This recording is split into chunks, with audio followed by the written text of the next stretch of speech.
शब्बीर तो देखेगा। डिस्ट्रिक्ट मंडी बहाउद्दीन के नवाही गांव मोजियावाला मेन रोड नई उमंग आवाम के संग कारोबार की दुनिया में एक चमकता अक्स रेस्टोरेंट एंड फैमिली हॉल का शानदार इफ्तिताह और इफ्तिताही तकरीब का इनेकाद हुआ। मुमताज जमींदार सियासी और समाजी कारोबारी हर दिल अजीज मिलनसार शख्सियत चौधरी सूफी मोहम्मद अकरम गुज्जर, चौधरी जमशेद अकरम गुज्जर, चौधरी जुनेद अकरम, चौधरी जवाद अकरम गुज्जर, चौधरी हुसैन जमशेद, चौधरी अरसलान गुज्जर समेत ने अपने दस्ते मुबारक हाथों से फीता और केक काटा। शिरकत इलाके भर की सियासी समाजी कारोबारी सरकारी मुलाजमीन उलमाए कराम सादात कराम समेत हजारों की तादाद में VIP शख्सियात ने शिरकत की।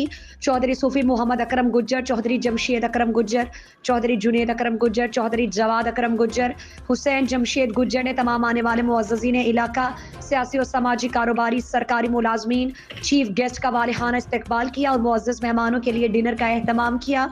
और आखिर में जिला मंडी बहाउद्दीन जिला गुजरात से आने वाले चीफ गेस्ट का तहे दिल से शुक्रिया अदा किया, जो अपना कीमती वक्त निकाल कर शानदार तकरीब में शरीक हुए और हमारी हौसला अफजाई की।